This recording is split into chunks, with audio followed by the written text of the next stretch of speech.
Hello, everybody. This is Sachin, and I'm an IoT enthusiast. And I was just curious the other day to know as to how IoT is impacting various industries. And one of the person that I reached out to understand this better was Pankaj, and he agreed to do this podcast wherein he'll be sharing as to how is IoT and technology as a whole is helping him solve a lot of critical problems for his business. Uh, Pankaj has been running a chain of youth hotels for last 5 years and has a lot of insights which he can share with us. Pankaj, great to have you. Please go ahead and introduce yourself and your startup. Okay, thank you, Sachin, for having me and making me a part of your video series. For your viewers, my name is Pankaj. I am a co-founder at goStops. goStops is a youth hotel brand.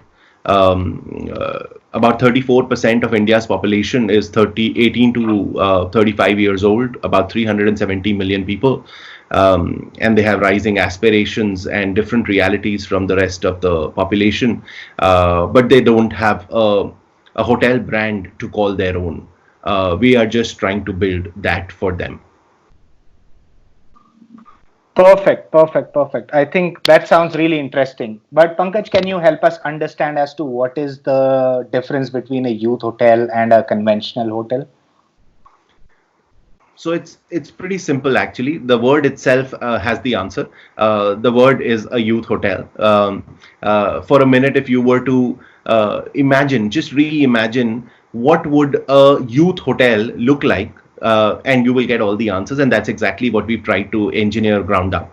To sort of think out loud with you, when you will imagine and think what a youth hotel should look like, you will think a youth hotel has to be colorful. So when you walk into a goStops youth hotel, you will see a splash of colors, very, very vivid colors that will just make the hotel very vivid, vibrant, and alive, as Yes. our young audiences. Yes.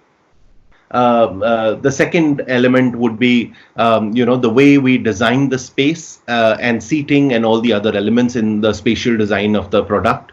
Um, uh, uh, Young people will have very different sort of seating that they would require as compared to older people. Lower seating, while at the reception they would like to stand rather than sit in a chair in front of them. So very different ergonomics, very different movement of young people all around. So we really build the space and the furniture and finishings according to what the youth would feel most comfortable in. When you walk into a youth hotel, you will also see that a large part of the inventory is offered through a dormitory concept, a dormitory model. A dormitory model allows us to bring very, very high quality accommodation within the budget of the belly of this youth, which we believe is at 500 rupees a night. When you will walk into a youth hotel, you will also strike this thought in your head that a hotel feels very isolated and private, whereas you cannot imagine young people in a space and not talking to each other, because young people are so chatty and they have so much stuff to talk about. There's so much happening in their life. So a Correct. youth hotel will essentially have all facilities for the sake of budget congregated in a common area, but besides that, a whole the whole product will be built around making sure that these young people congregate in this common space, feel alive in this common space with several events and activities, and intermingle with each other and make so many new friendships and plans. A restaurant in a hotel versus a common area in a hostel. So you'll imagine, the picture will just come to your mind. So essentially, it's young, it's colorful, it's the entire design is for young people. It has dormitories to be able to offer high quality accommodation at the lower price. It has all facilities in common areas, and it's highly social. Besides all of these product design elements that I just told you, another important element to consider is the fact that the young people, a very important part of these young people's life is on technology.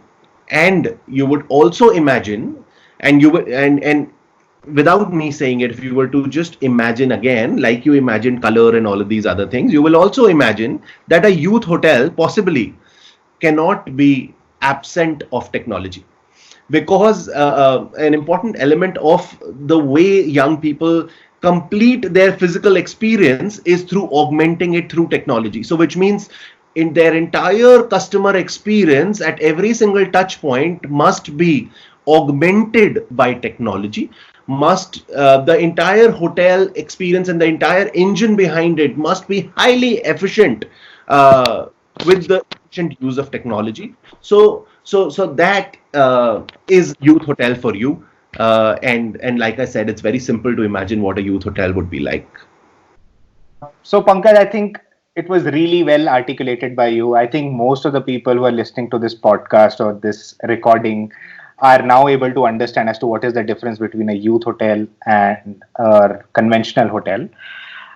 With that, my next question is that how do you think is technology, including IoT, changing guest experience in operations in hospitality, or to be specific, youth hotel? Yeah. So so Sachin, technology is a very very important part of how we conduct our business, and this requirement, I would say, gets elevated even more because of two primary reasons. One, from the demand side, the fact that we are building a product for young people, and young people are most comfortable on digital channels to be able to interact with us makes us makes us believe that technology is going to be a big part of delivering high quality customer experience. Second, because like I mentioned, their budget is limited to 500 rupees a night, and to be able to deliver this high quality experience in 500 rupees a night, one important part of our business model is to go after long tail supply, which means, to define long tail supply, will be hotel buildings which are under 50 rooms, which currently, the hotel operating brands do not have the DNA and wherewithal to sort of go after. So, and there's a large amount of unorganized inventory lying there, which should be organized quickly and brought, to the mainstream. So second part is to go after long tail supply, and to deliver this high quality experience within this budget using long tail supply becomes only possible with the efficient use of technology. So in the consumer experience side of things, to give you an example, besides the usual, making check-in and check-out seamless, making customer support very very tightly linked end to end, all the way from a web-based customer support to an IVR based customer support to a mobile app based customer support, and all of it linking to an omni-channel trouble ticket management system, and then further linking it to a performance management system to hold the entire organization accountable to each and every consumer's request. Besides all of these, another important element for us is, like I mentioned, that young people choose a youth hotel because one important element of this hotel is the fact that it's social. However, and which means they want to meet other young people, they want to make plans with them, they want to really, gain from the social interaction. But the fact is that their lives are very, very busy. They have a million things to do in 24 hours.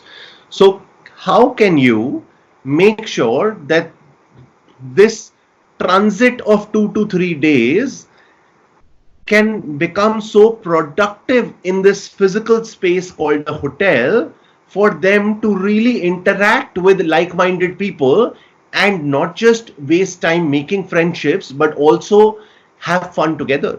So with the use of technology, if I can make these people staying in the hotel communicate with each other at any point of time and make plans together, so that they can really sort of make plans together on the move, and effectively utilize their time at the hotel, can really augment their social experience. So that is another critical part where we believe social experience is going to be augmented through technology.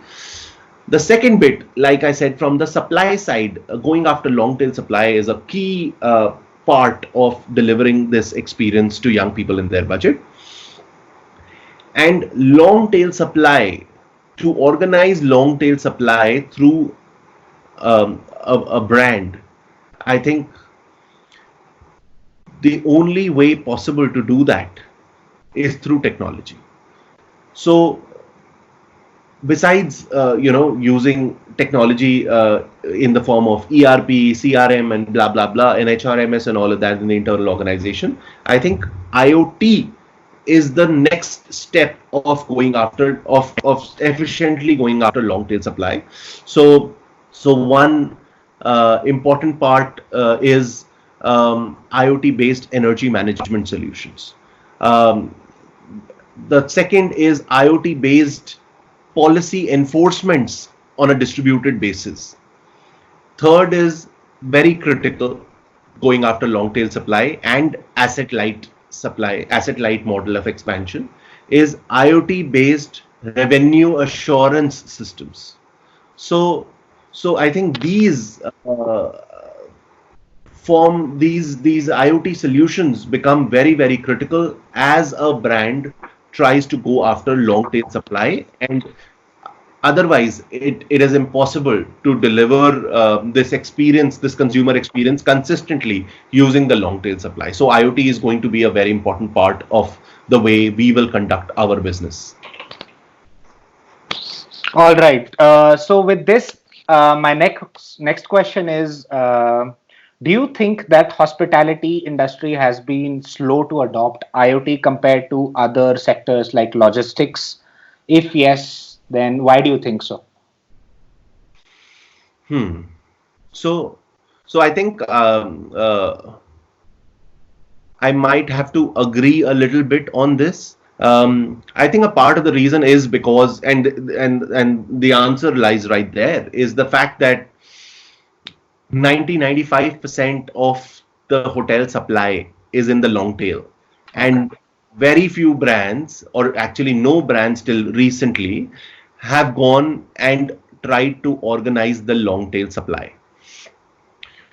There are conventional hotel management companies that operate on large 100 plus keys built to suit supply, which is limited, slow to build, and fulfill demand, which is why there's always been a supply demand gap. And then there are new age hospitality companies, which we've seen growing over the last 5 years, including Oyos and Trivos and Fab, us, and so many other companies, which are taking the bull by the horn and saying, hey, this 95% of hotels in India, they are less than 50 rooms. And to be able to effectively sweat them scientifically, we will need to reimagine the way we manage these hotels, which means, and the only way it becomes possible to go after this long tail supply is through not technology enabled, but technology first business model. So, I think that is the main reason. So you will see new age hospitality companies really embracing technology and sort of taking a lot of technology in every single element of the way the hotel business is conducted as they go after organizing the long tail supply. Okay. So Pankaj, I believe that was extremely insightful for everyone who was listening to this podcast. There is one last question that I have for you. I just need you to is there any advice that you have for young entrepreneurs who are looking to start a youth hotel of his own? I don't have any advice, unfortunately, but I do have words of encouragement, and specifically for my industry in particular. I would really want to encourage as many young people um, to uh, to do something new and think out of the box, and deliver something new in the hospitality industry, and specifically in the youth hotel industry, if they can, if they would love to. Um, my encouragement comes from facts, and the facts being that all the fundamentals are in place and the wave is right there for you to ride. The facts being, all of us know hygiene. India's population is large and growing. India's youth population is large and growing. India's urbanization rate is large and growing. Um, India's spending power and household income is increasing. all of that. Besides that, global affinity of the consumer to try out an alternate accommodation. Indians' propensity to choose an alternate accommodation as compared to the global average is almost double. So, which means Indian consumers are much more daring and are much more willing to try out newer forms of accommodation, which provides new avenues for you as a young entrepreneur to reimagine how a hotel product should be, and you don't have to fit into the conventional hotel product definition per se. So you can really do something exciting with that. Um, so so basically, and I think the other bit, like I mentioned, is there is a large part from the supply bit which is unorganized. So there is a large opportunity not just from the demand side but also from the supply side. So I think we're very fortunate to be in India in such a scenario, born in a time where all of these factors exist. I think one needs to have faith in these factors and sort of deliver a very good customer experience. So the market is large and it's growing both from the demand and the supply side, and and that's about it. I think the only thing that young people need to do, and the reason that young people need to need to step into this industry, is so that they can do something new, so that they can reimagine age-old hotel product and do something out of the box, and that's going to be very exciting for them as well. With with this, Pankaj, we'll have to conclude this call. It was really, really nice talking to you. I hope a lot of people got a lot of insights that they never had before. I'll be doing, for everyone else, I'll be doing similar videos with other people from different industries. I'll be talking to people who have been out there, they've got their hands dirty, and they'll be giving you really awesome insights, which you probably can use to your advantage somehow.